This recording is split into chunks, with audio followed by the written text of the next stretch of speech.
What's going on, everyone? Jeremy here from The Quartering, and things in Minnesota continue to ratchet up.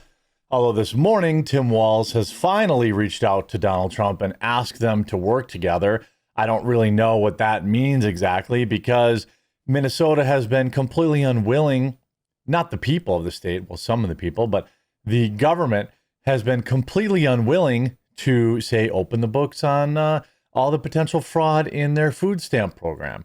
What is going on with the Somali daycare frauds? All of these type of things are just more and more of the issues that Minnesota has brought onto themselves. And some believe that's why ICE is sticking around as long as they have been. I like to think they just have a job to do. But we've got several new angles for you this morning in the Peretti situation, where a man made a very bad decision to involve himself in police activities while being armed. I think the generally accepted current timeline is that while he was being disarmed, his weapon, which is known to negligently discharged, leading to those officers to reasonably believe that their lives were in danger. Again, I wish he had gone to this event and stayed on the sidewalk. I wish he had gone to this event and thought, you know what? I don't know. Maybe things will get kind of spicy. I'm not going to carry today. This is the kind of what they teach you when you get your carry license. If you go to the class, I don't know if he's ever been in class, but you have to know, look, once you carry, things can escalate. And while that might not be your fault, that's something you must understand. That is simply a part of it. We don't live in a vacuum. But I do want to show you a couple of new video angles, as well as some other stuff going on in this video. Hopefully, if you enjoy the coverage, you'll leave a like on the video and you'll subscribe or follow down below. This is just a great example of the difference between life and death, okay? This is what I'm talking about when I'm saying I wish people had made different decisions. Sir, step back on the sidewalk. We are trying to arrest a violent criminal. Sure thing, officer. Good. Stay right there. And he'd still be alive today. That's obviously an AI-generated video, but if he had done that, he'd still be alive today. We also have two different videos. I know Tim showed this one earlier today, but I know I've got another one that he didn't show, and I've got some other stuff going on here too. More information around Alex Peretti.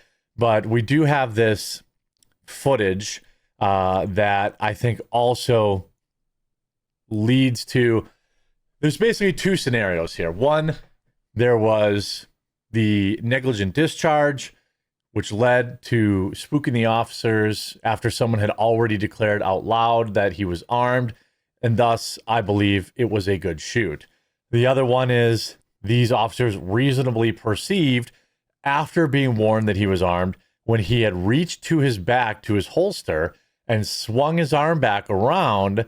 Now, it could be his cell phone here. It could be, people say it's a magazine. I don't know why he would have pulled a magazine. That doesn't make any sense. It makes more sense that it's his cell phone. But what the officer sees is this. The officer sees him reaching and pulling. That's what they're seeing, reaching and pulling.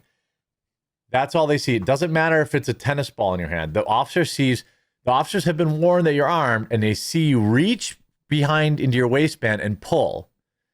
And again, that also would make this a very reasonable, lawful shoot, not one that, anyone can feel good about. It's not as cut and dry, but again, I think in court, if they do try this, the officers have multiple examples of, where they could reasonably believe their lives are at risk. So I'm going to turn off the audio here because it's really just whistles. But you see on the left, they're highlighting his hand. You see here, again, at any point, he could have stopped wrestling with police, right? At any point, he could have not pushed anyone. He could have not gotten involved. He could have not been in the street. He could have not been armed. 1,000 bad decisions were made that day by Alex Peretti, and that's why he's dead. Okay, you might not like to hear that, but it's the truth. All right. What I don't like is the way our government is spinning this. He was brandishing. He was there, you know, he was specifically there with malice. No, stick to the facts. He showed up armed. He fought with police. And when you do that, bad things are very likely to happen. And that's what happened here. So you see on the right, he's reaching and pulling, okay? And you see he pulls and then he whips it around. And then they shoot. That combined with the negligent discharge, which is what I think happened, you know, is why he's dead. Now, maybe he was just stabilizing himself. Maybe he was stabilizing himself.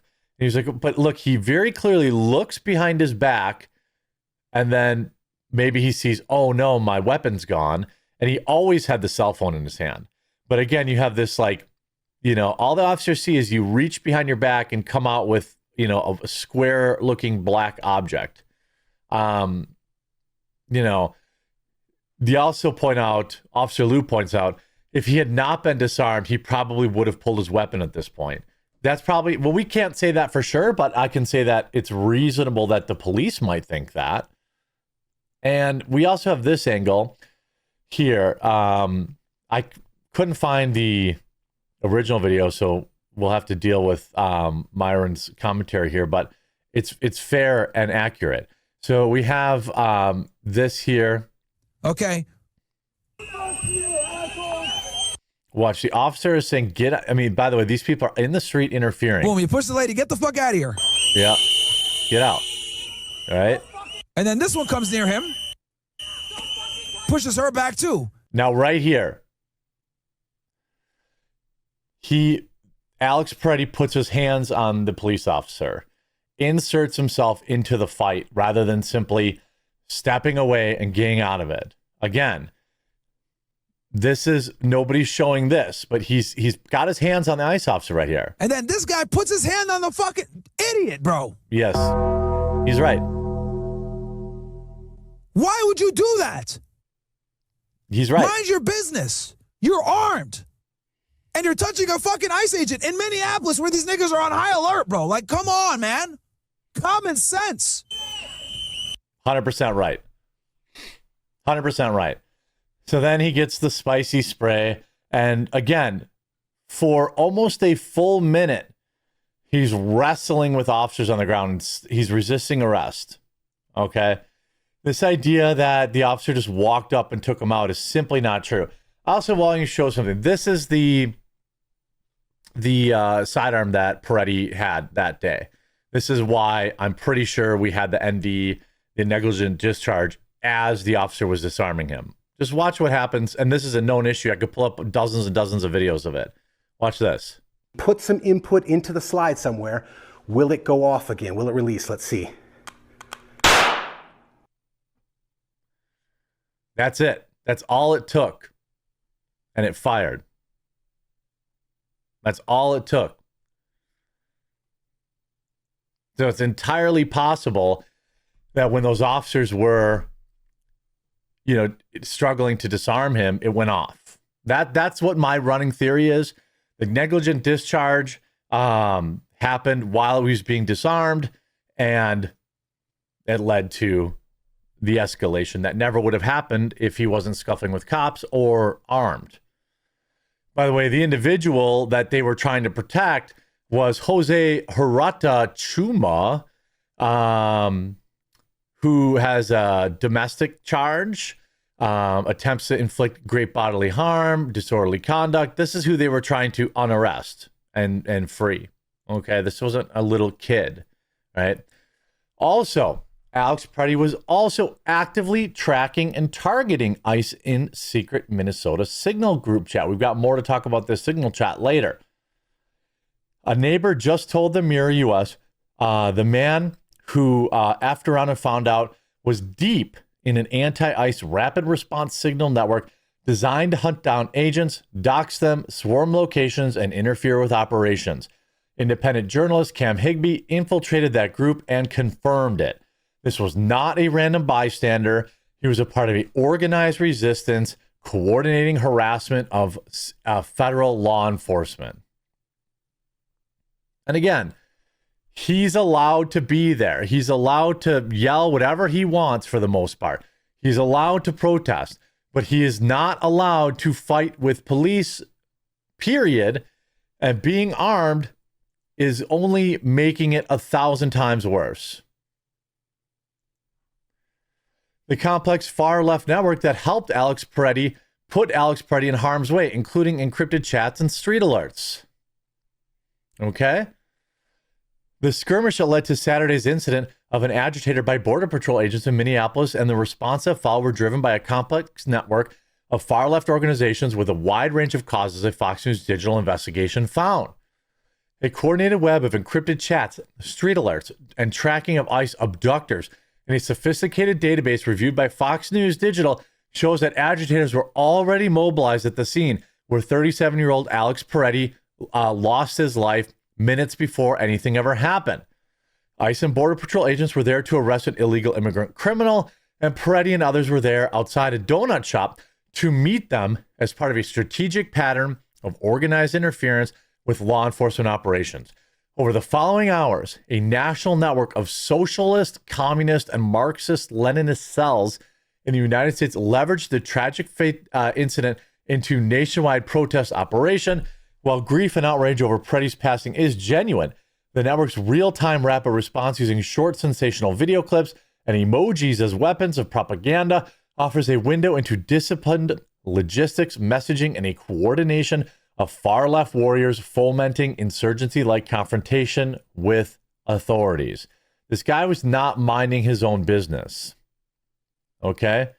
That's not what this is. It wasn't some dude who was just minding his own business. That's not what happened. Okay? This is a guy that was taking part in these signal chats and actively stalking down officers, actively trying to de-arrest people, actively in the street, actively putting his hands on law enforcement while armed. Okay? So escalating the situation even worse. And it's just, it sucks when people make bad decisions, but that's exactly what this was by Alex Peretti. I wish he had made different choices, but he did not. I hope you were informed by this video. It helped make sense of things. Make sure you leave a like on it. If you haven't yet, subscribe or follow down below, and we'll talk to you again real soon.